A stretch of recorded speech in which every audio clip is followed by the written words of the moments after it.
the fact that it's another human, you're just like, okay, someone is trying to kill me or my buddies. And right now, I'm just doing what I've trained for so many years. And you're just doing it in the moment. And it's so surreal. And especially when you come off that adrenaline high after, like where you start thinking about what the fuck did I just do? And how did I end up in this situation in the first place? And what led to this? And why did if you're spiritual, why did I deserve to live more than that guy? And there was a lot of what helped to have those guys to talk to in my unit. But yeah, it's such a surreal situation, but at least in my case, and it's different for everyone. I didn't think about it when I was in the situation, but I thought a whole lot about it after. And I think that's probably maybe not the healthiest thing mentally, not thinking about it when you're in the situation, but physically it probably is the healthiest thing because it keeps you from, or helps keep you from getting shot. So but it's not something I wish on anyone, especially the psychological aftermath of it.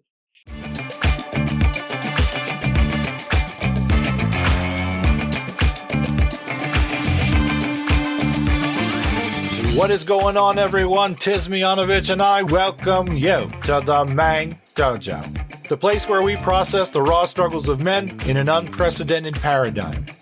There is something inside of you that wants you to be more than what you are.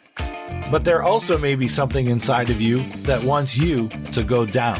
And for some of us, that means going down for good. So, remove your ego, drop your bullshit, become vulnerable, and step into the dojo, mate.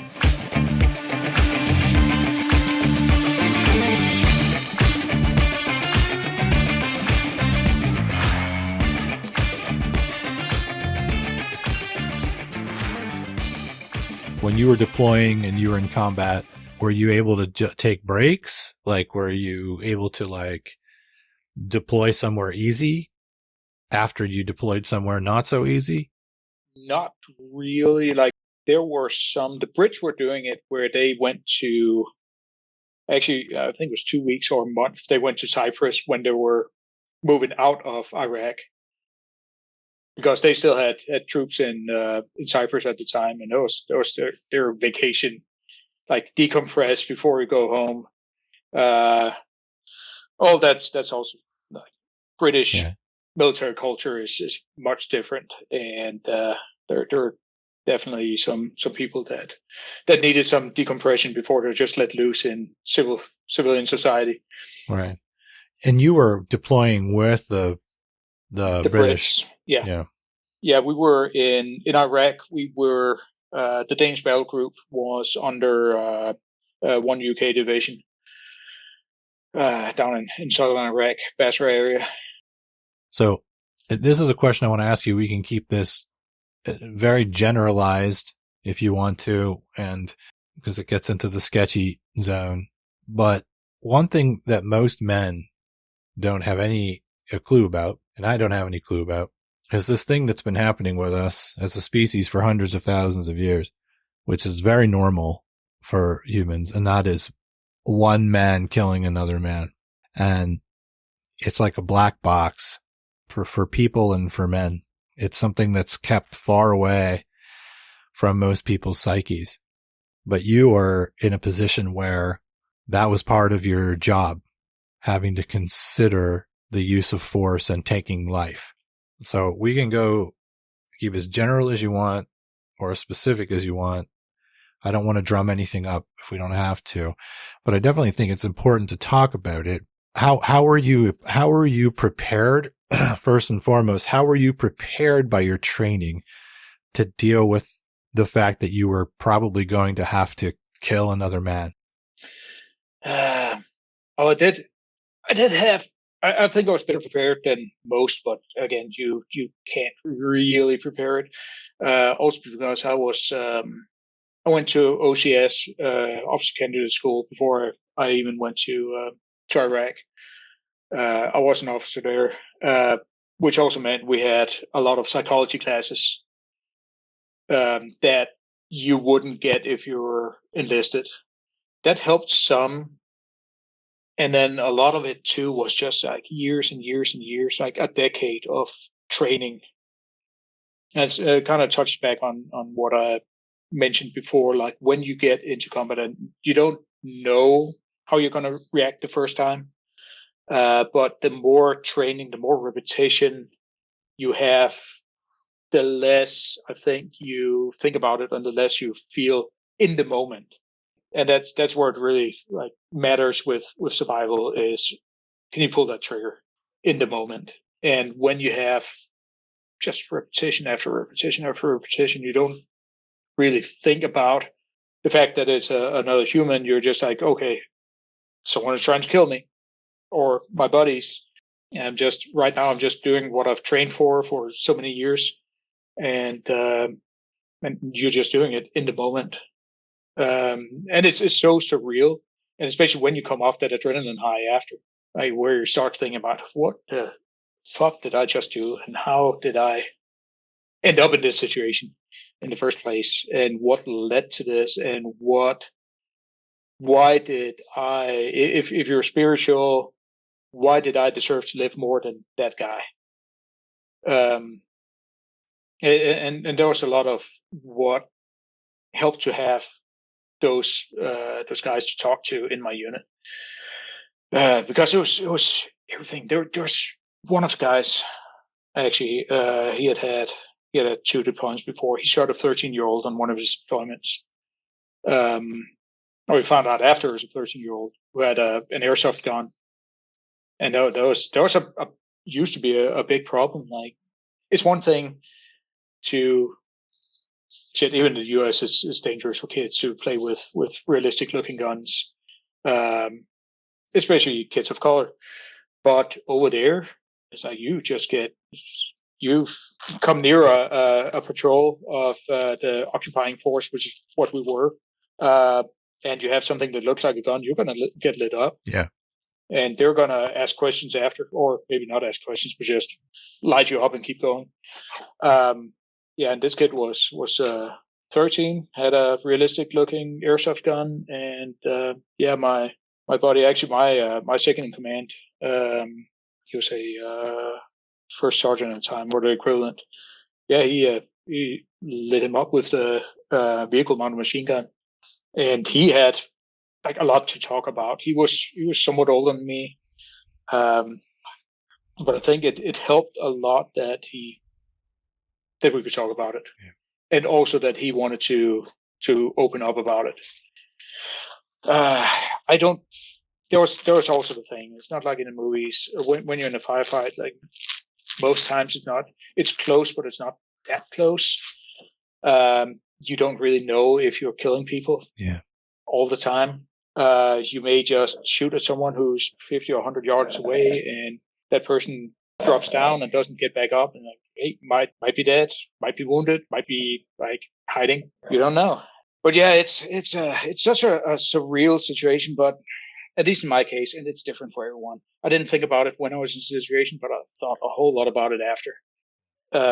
And I think that's probably maybe not the healthiest thing mentally, not thinking about it when you're in the situation, but physically it probably is the healthiest thing, because it keeps you from, or helps keep you from getting shot. So, but when you sorry, go ahead. It's not something I wish on anyone,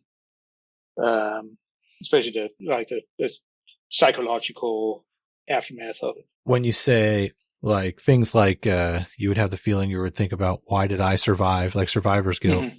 Why did I survive and that guy didn't? Yeah. Did that ever translate over to the enemy? Oh yeah, that was actually with the enemy. I was lucky enough that nobody in my unit. There were a couple of guys in the battle group, like on a bigger scale, that got killed while I was there. But we all in my unit, we all got out of there. But I was thinking about the enemy. Why is Muhammad over there? Why is he less worthy on a cosmic scale to survive than I am? And especially in later years, like after I got out and like thought about the bullshit we were doing there, it's like we were the occupying force by far. Like, yeah, Saddam needed to go, but um, all the rest of that bullshit, that was all about oil and power. Um, so why did Mohammed or Ahmed not deserve to survive this? And I did for some reason. And I'm not religious or spiritual, but it still, you still think about it. So Yeah, and I mean, again, it's not as simple as like tough guy alpha meathead, mm-hmm. get over it, shut the fuck up, get over it. Like, Yeah, no, not at all. You're a guy with a heart, and whether or not you're spiritual or not, Yeah. if having a big heart is the same thing as being spiritual. Like, it's pretty much in the end analysis is basically the same thing. Yeah. And I'm imagining, based on what you said, that even when you were there, you were having those feelings, like maybe not in the heat of the fight because you're filled with chemicals, but when those chemicals subside and you're in the quiet of the night by yourself, you're having these thoughts like, like this is another human. Yeah. I know my job, but why does he die and I don't? And then in addition to the straight up combat thing, I dealt with local contacts as well. That's kind of in the sketchy part. But I dealt with some local contacts, including some that would give us very good information about the local militias. And one of them, we hadn't known him that long, but he had given us some really good information, and we ended up actually detaining or capturing a local militia leader based on his information. And we had heard that there were some weapon storage areas out there, depots out in the hidden out in the desert.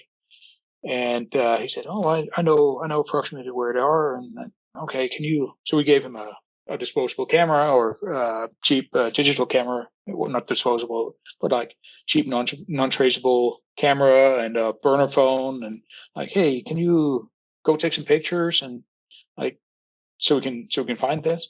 Like, sure. Then we didn't hear from him for a while, and one of my translators tried to call him one time and got a different guy on the phone.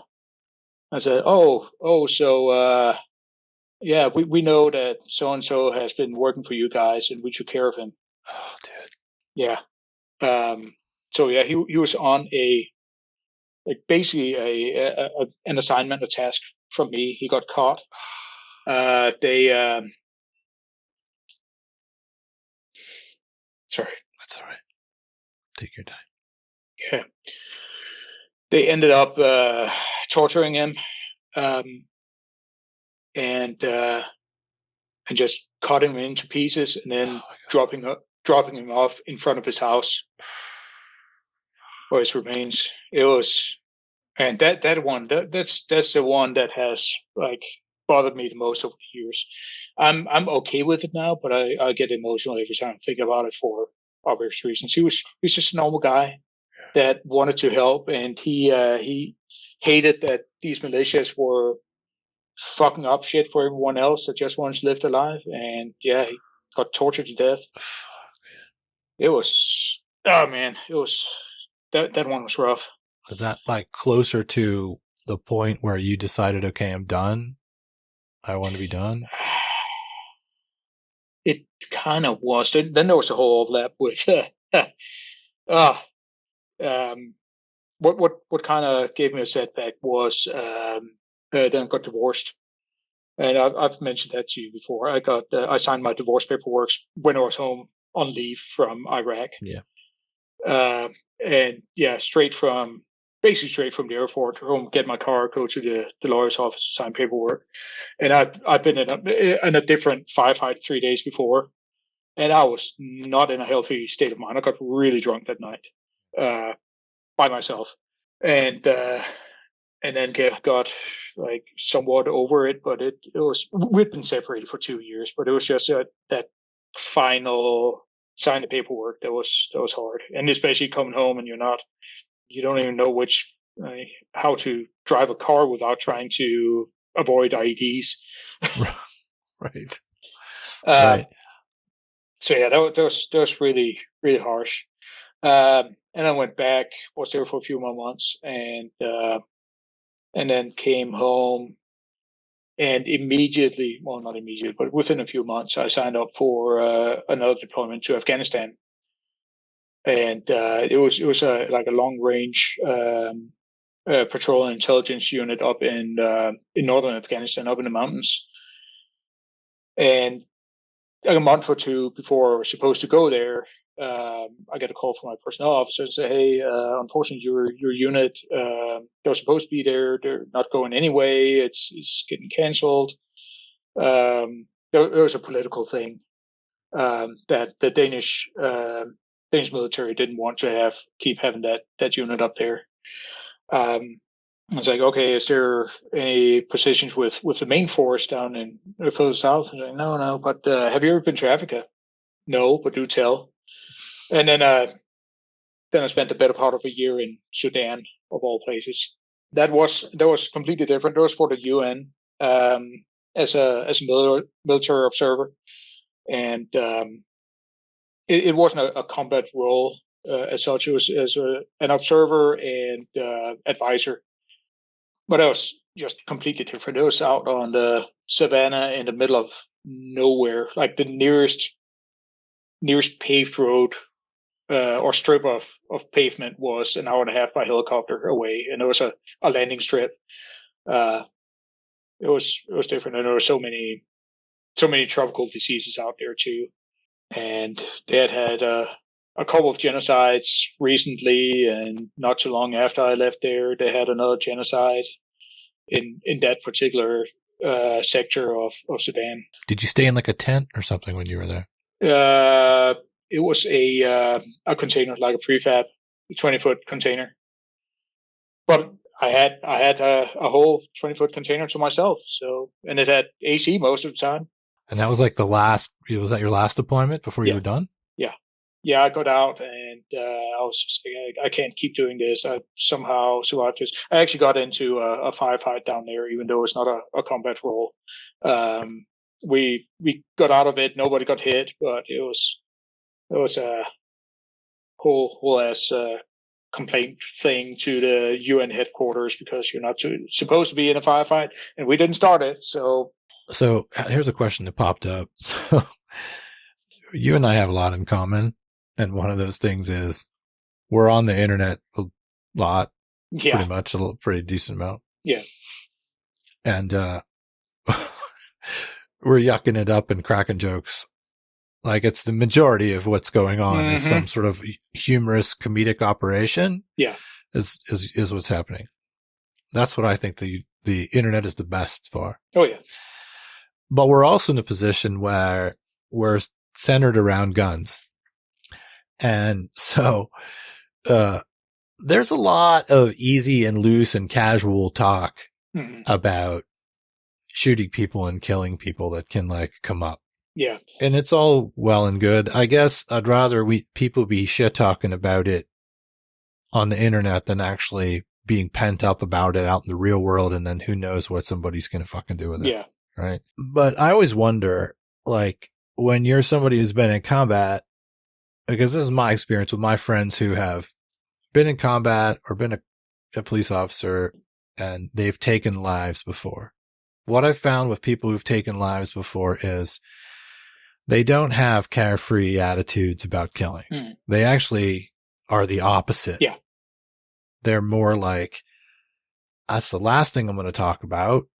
And you motherfuckers have no idea what you're talking about because you don't even know the cost of this. You don't know the cost of this on yourself, and the cost of this on yourself is going to be forever. Yeah. If you know what I mean. That's usually the people that I know. That's their attitude. Yeah. I'm assuming that's your attitude too. It absolutely is. Yeah. When you see that shit like online, people are talking big. Like, what's your first reaction to it? Luckily, most people, the majority of them, they're just like they'll talk hot air. The whole, oh, someone came in my yard, or blah blah blah. Like, yeah, no, that's 99% chance it's bullshit. And if it's not bullshit, maybe you should reconsider, because that's not something you want to do. It's also there's a whole legal aspect of it too. Is it legal self-defense? Is it justified self-defense? If you do it in civilian life, we didn't have the same restrictions with that. We were pretty safe with what we're doing, legally speaking. That doesn't mean you're like mentally safe about it. And even us with that much training and that much experience and that good of a like core support system that we had, me in particular in my unit, you still have that like mental baggage from it, and that's something you don't want. You don't want that. It's like, and a lot of times when people are talking shit on the internet about stuff like that, it's like, why would you not try to settle this in a non-lethal way? That's also why I always tell people that if you carry a gun, you should really consider carrying pepper spray as well, because you want something that's in between a gun and a harsh word. If you can avoid killing someone or severely injuring someone over in a defensive situation, and that may or may not require lethal force, like, take that opportunity to not end up with the emotional baggage and the legal ramifications. It's a lot easier to get in both ways, get over pepper spraying some aggressive motherfucker than it is to shoot that person.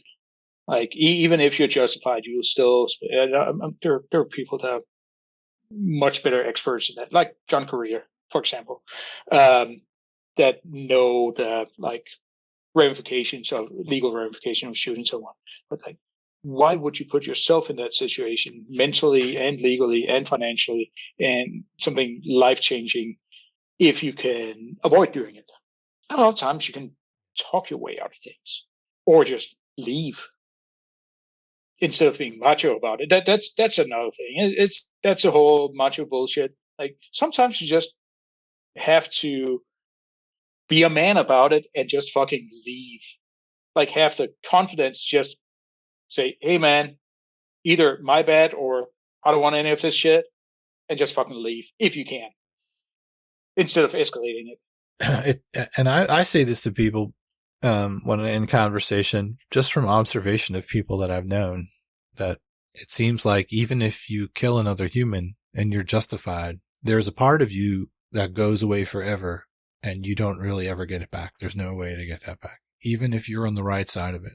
So like you just said, if you can avoid that, especially if you hear testimonies tonight, like we're hearing from Martin, or you hear testimony from other places, maintain your wholeness. Like, if you can avoid it, if you can avoid losing that part of yourself, avoid it. And, you know, I mean, we live in the world of shit talk, the internet, guns, dude, gear, the shit. There's so much shit talking. What do you think about when you see like Boogaloo talk and Civil War 2.0 talk and shit? Like, I know we laugh about a lot of it and we participate in it because it is kind of half funny. But what do you think about like Boogaloo talk and Civil War 2.0 talk? Most people freak the fuck out if their cell phone didn't work for more than a few hours. Yeah. All those guys that talk big about the Boogaloo and Civil War and all that bullshit, I would have freaked the fuck out if they couldn't get the next tank of gas or food. Obviously, there are some that would just be some violent motherfuckers that would try to take it. There would be people who would be like able to survive, like off the grid, sure, but most people just talk. I don't consider myself a prepper, but it's always good to have some preparation. And most of that is, it's much more likely that, my camera's acting up. Yeah, it's much more likely that there's a storm, long power outage. Like, a lot of the prepping, so to speak, overlaps with natural disasters or the risk of natural disasters. Yeah, sure, it's a good idea to have water and food and whatever for a few weeks. That's not for necessarily for the Civil War, because that's a low risk. But hey, you get a hurricane through, you'd be pretty happy to have that. So, but I think most of them are just talk. Especially in this day and age where, like intense climate events seem like they're just one after the other. Yeah. I just wanted to make sure, I wanted to get your opinion on that. Like when you see, cause we're online a lot because we monitor groups and shit like that. And we're around guns, and there's just so much middle-aged men who can't even run 2 blocks talking shit. Yeah.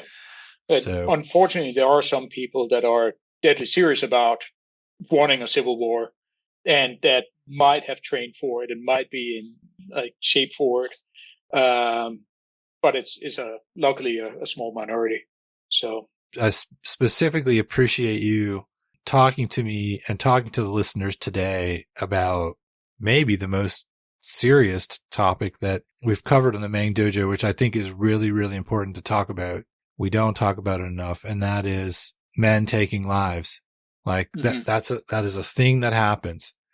And it is, again, we black box it in society, and it's very difficult to be a part of, and you've been a part of it, and you had the courage to talk to us about it today. So I sincerely appreciate you doing that, because it's very serious fucking business. And I know you have to go into a place inside of yourself that's tough. Yeah. And again, because of my age at the time and my very close support system in that military sense, that was what really helped me get through it, like relatively mentally intact.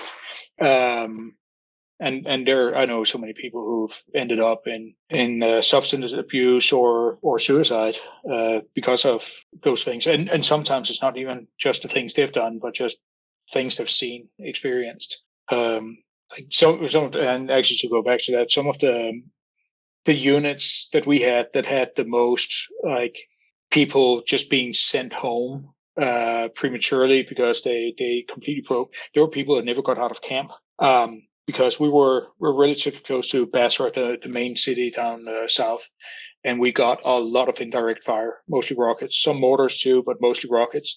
And when you're getting bombarded by rockets constantly, and you never get out of camp, it just broke some people. Yeah. That were just like near misses. There were obviously people that died from it too, from the rocket impacts. And sometimes you have impacts, or I had on my very last day down there, I had an impact, 155 millimeter, which turned out to be that exploded less than 100 yards from the tent I was in. And I was in bed. It was early in the morning. Alarm wakes me up. It was like right after sunrise. I think the sun was pretty low. I just rolled out of bed, and I was on the floor. That's really the best you could do. You're on the floor. I grabbed my helmet and vest and pulled over me, and then heard what sounded like a passenger jet coming in for landing, just going right over the tent, and then immediately after, just a huge explosion. And I looked up, and there were holes in the tent from shrapnel. I look over my buddy. There was across from me. There was only 4 of us. There was an 8-person tent. There was only 4 of us there. It was right at the end, and we did a rotation. So the other 4 had gone home already. They'd been on the plane like a week before. So we were left there, and I look over at my buddy and said, "Do you have your med kit?" And just as soon as we didn't hear any more rockets going off, because you could usually hear, with the distance, you could hear them being fired. It kind of sounded like a distant thump when they fired them. Mm-hmm. And then you knew it was going to come in within the next several seconds. Of course, there's like the distance and speed of sound and all of that. But yeah, once you didn't hear any more reports from them firing, we're like relatively safe. And it was just like, okay, grab your medkit, we're going out. Like, kind of putting your vest on. And we're out looking for injured. Luckily, nobody got hit by that. It hit an empty shipping container. And the sandbag walls or sand walls in between took the majority of the shrapnel. But that one was so close. I spent all that day. We were flying out that same night.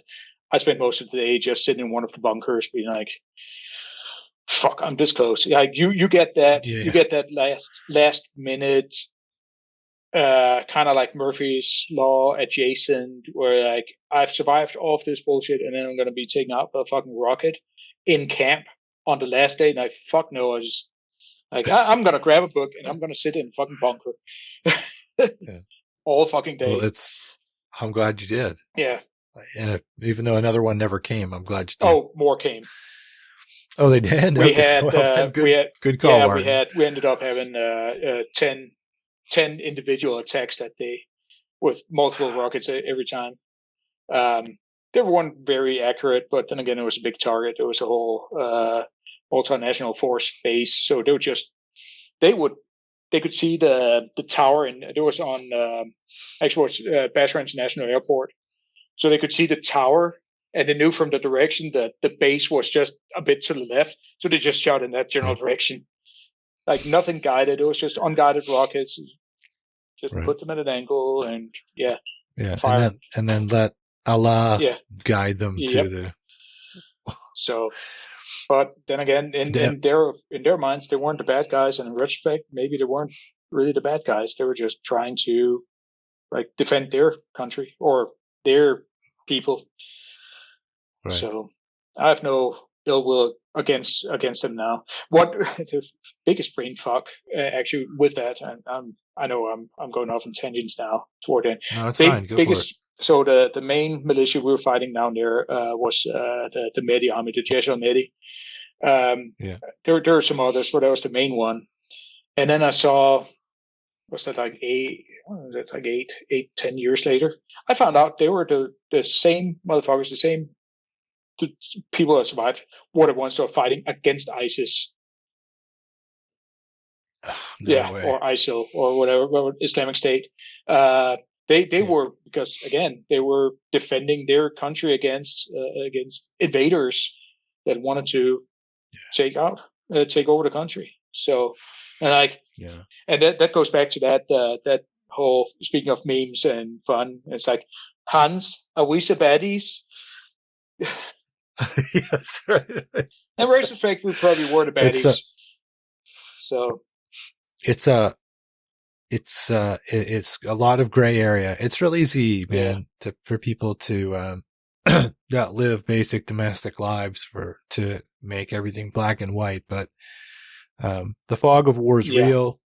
The grayness of war is real. It's just not. It's definitely not a place for absolutist or black and white thinking. It's not. It's not, and it actually made me a lot more.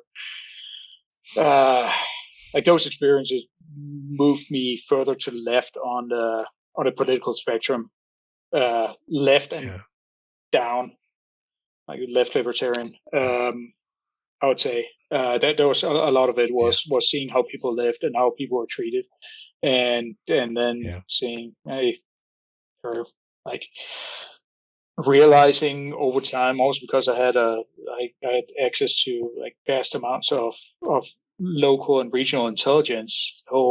Weapons of mass destruction, like fucking bullshit. There wasn't. There were some old ass chemical mortar grenades. Those it. It was all for oil. Which isn't we could do an entire podcast just on that. Yeah, definitely. Maybe the real weapons of mass destruction are the friendship we made along the way.